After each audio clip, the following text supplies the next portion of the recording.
Hello. Magandang madaling araw sa inyong lahat. Ito na naman ang inyong favorite, faithfully defiant na tagalista ng Noisy na si Sasorgando Sasot. And hello. Pakishare ito.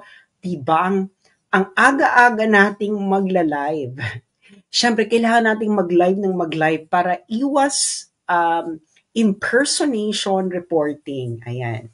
So, pakishare na po ito at maraming present sa inyo. Siyempre, kailangan natin pag-usapan itong lumabas na survey ng SWS tungkol sa level ng kagutuman sa Pilipinas.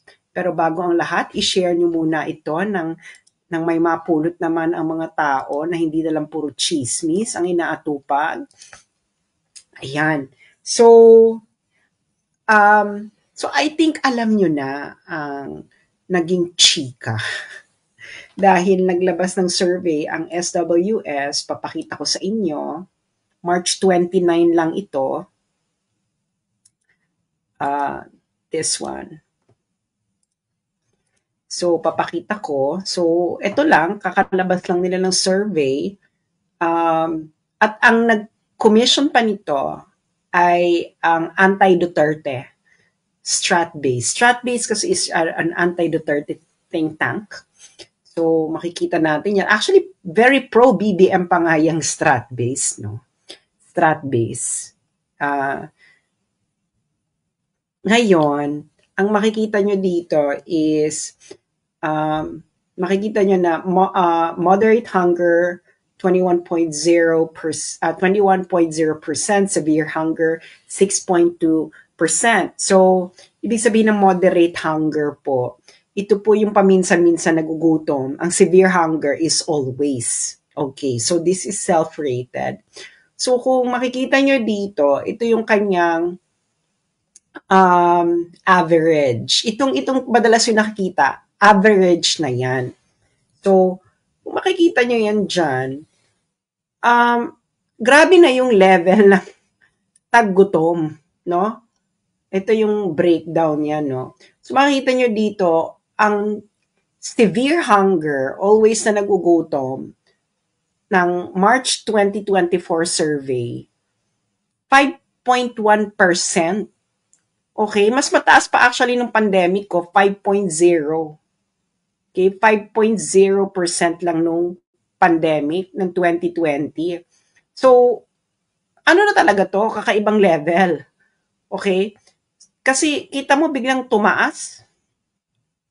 Biglang tumaas ng from 1.5 to 5.1. Ano bang meron tayo? Meron ba tayong pandemya? And of course, no, pandemic, talagang expected na yan na mataas talaga ang gutom niyan, no? Lalo na noong 2020 kasi hindi natin alam kung paano natin susolusyonan yung pandemic. Pero tingnan yung total hunger ng 2024. Yung 2024 dito, it's ang survey niyan January, February, March, 20.2 na. 20.2 na yung total hunger. So kung makikita nyo dyan, palakihin nga natin. Okay. Kung makikita nyo dyan, pinakamataas na severe hunger from 1998 to 2024, pinakamataas na severe hunger under kay BBM. 5.1, no? 5.1% ang severe hunger. So there's something wrong. Mas mataas ka pa ng 0.1 noong pandemic, noong 2020. Kasi after nung nagkaroon na sila ng solusyon kung paano anuhan yung pandemic, bumaba na yung severe hunger from 5.0 to 2.4 noong 2021. So nakita natin na effective yung policy ng Duterte administration noon. So, ano ba makikita natin dito? Pag nakita natin dito, noong panahon ni Digong, ang severe hunger bumaba pa hanggang 1.4. Ang severe hunger, ito talaga yung matinding gutom, no? Pero nakita natin, pababa yung trend kay Digong. Except nung pandemic lang because that is a black swan na tinatawag, black swan event. So, Pero pag makikita mo, yung total hunger ng pandemic saka ng 2024, halos magkapareho na. So, nagugutom na talaga ang tao. Nagugutom na ang tao. So, ang maganda pa dito kasi, dito sa survey na to, ito kasi average. Average. So, ang maganda kasi niya, makikita natin, pwede natin siyang i-breakdown ng per area. Kasi may per area dito. So makikita mo dito, mataas talaga ngayon, no? Sa Balance Luzon, ang taas, 24.0 ang total hunger. Okay? Ka-level niya na ang pandemic, panahon ni nung 2020. Okay? So sa Visayas, halos halos magka-level. It's really alarming because pandemic level na yung kanyang level ng kagutuman. So, ngayon, ang gagawin ko, ito kasi may mga breakdown ng per month, no? Per month, ganyan, at kung ano yung kanilang rating, self-rated rating. Ang ano po dito ay household ha, hindi lang to individual. This is household. Okay. So halimbawa, ito, tingnan natin, ito all over the Philippines, pero maganda kasi dito by area. By area. So, pag makikita mo dito, simulan natin kay Pinoy, no? Ito naman ang pinaka-major forces ngayon, ang yellow, green, and red. So, nung si Pinoy, for example, nagsimula siya ng 2010. Okay, 2010. Nagsimula siya ng 2010, so September 2010. Okay, sabihin natin ng September 2010. So, 20.3% yung level ng kagutuman kay Pinoy. Nung nagsimula siya, 20.3 kasi September 2010, carry na yan, makikita mo na yung ano niya. Let's say yung November 20 to 2010, no? Kasi ang survey kasi nito is last 3 months. So pag November, presidente na si Pinoy yan nung sinurvey, no? Or yung self-perception ng mga tao, pasok na siya dyan. November 2010, 21.7% kay Pinoy ang gutom. Ngayon, nung si Digong yung presidente, si Duterte yung presidente, ito, December 16, 13.0. Nakikita nyo? Isulat ninyo 13.0 yung level ng kagutuman sa NCR. NCR, 13.0 kay Duterte. Kay Pinoy, November 2010 is 21.7%. Ang layo, di ba? 21.7%, kay Duterte is 13.0. Kay Marcos naman is 11.7. O in fairness, no? Magaling ka doon, BBM, on your first three months, no? Sabihin natin magaling ka ng first 3 months mo. Sa NCR yon. Now, let's see Balance Luzon. Balance Luzon, pag Balance Luzon, 23.0 kay Pinoy. Ay, 23.0. 18.3% kay Pinoy. Balance Luzon yan. 18.3.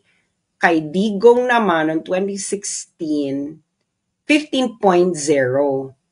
So, mas malit yung kay Digong. Nung pagdating naman kay Marcos, 11.3. Okay. Good. So, first 3 months, bongga ka, BBM. As you can see, no, bongga siya. Except sa Mindanao. 12.7 siya. 10.0 si Digong. So, except sa Mindanao, nung first 3 months, no? So, ito naman si Pinoy, first 3 months, 18, siya yung hindi masyadong magaling. Okay. Now, tingnan naman natin yung, ang maganda kasi dito, di ba, ang elections kasi, ito yung pinaka-importante, no? ang election is midterm. Ibig sabihin po ng midterm elections, yung mga hindi nakakaalam, ito po yung midterm election, ito po yung ang iboboto is senador pababa. Okay? So, yun, alam niyo naman yan, di ba? 2 beses nagkakaroon ng national election sa Pilipinas. One is presidential and then the other one is yung senador pababa lang na ang iboboto. So, midterm. So, ang SWS, parati silang may survey ng March. Ibig sabihin na March, so that is March, April. So that's about 2 months before the election. Okay. So, may ginawa na akong graph tungkol dyan. So, ito yung level of hunger sa iba't ibang geographic regions. Level of hunger sa iba't ibang geographic areas rather. March. Ibig sabihin ng 3rd March ko dito, ibig sabihin third year March. Ibig sabihin yung March ng 3rd year mo bilang presidente. Okay? And this is very important kasi ito yung level ng kagutuman ng mga tao bago magkaroon ng national election. So, pag nakita natin dito kay Pinoy, noong March 2013, kasi May 2013 is the midterm election sa kanya, 21.7% ang ng households ang nakakaranas ng kagutuman sa NCR. Kay Duterte naman, noong March 2019, sa NCR, 11.7% na lang ng households ang nakakaranas ng kagutuman before the May 2019 elections.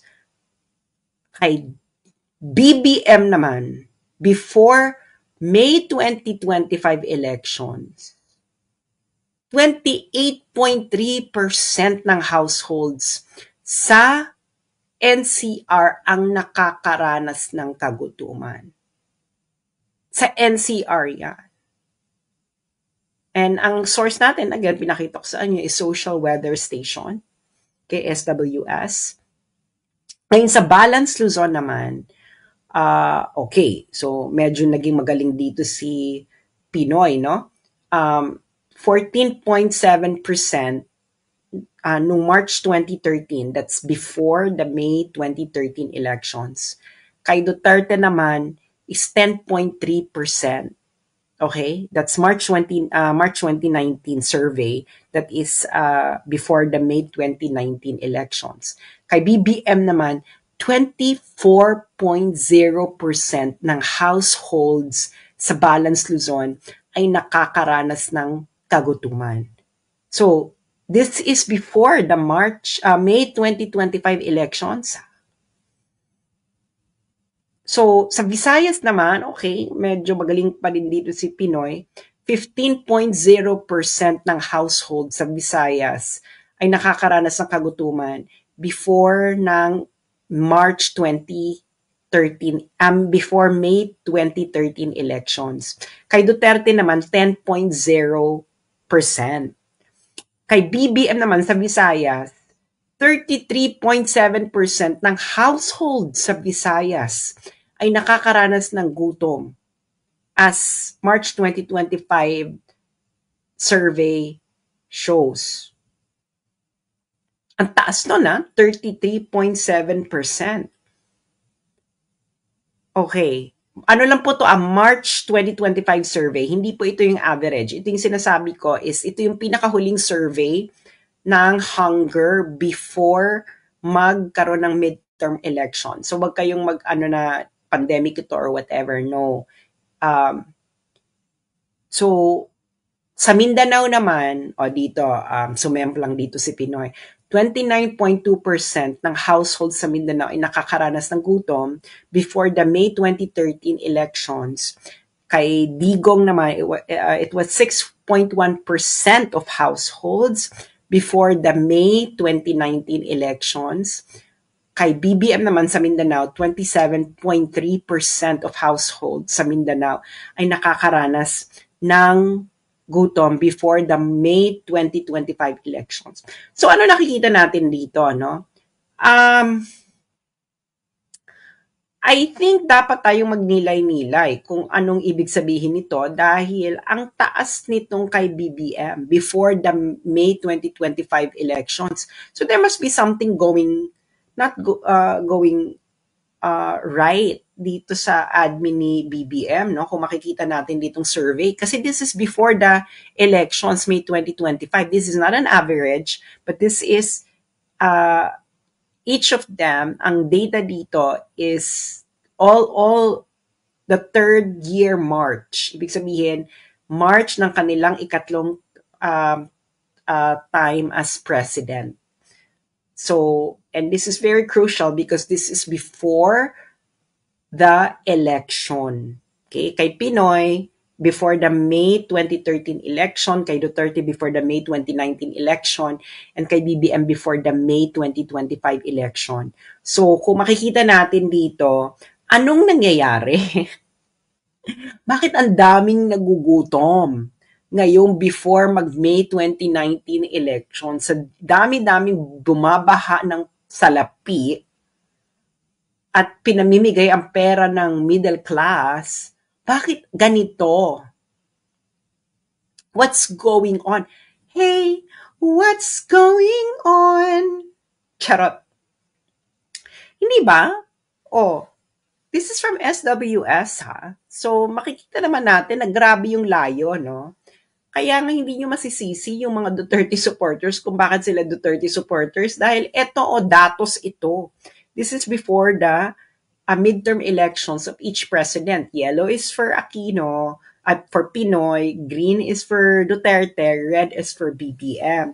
So makikita natin, bago ang midterm elections sa mga panahon nila, ganito ang level ng kagutuman. Okay, this is not an average, but this is actually the survey on their third year March. Ibig sabihin, March po ng ikatlong taon ng kanilang pagiging presidente. Okay, at ang very crucial dito ay ito ay 2 months before the election. So,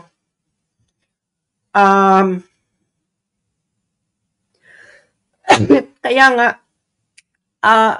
ako, no, Ate Claire Castro, nagtataka rin kami. At ang nagpa-survey pa nito, anti-Duterte na Stratbase, ha?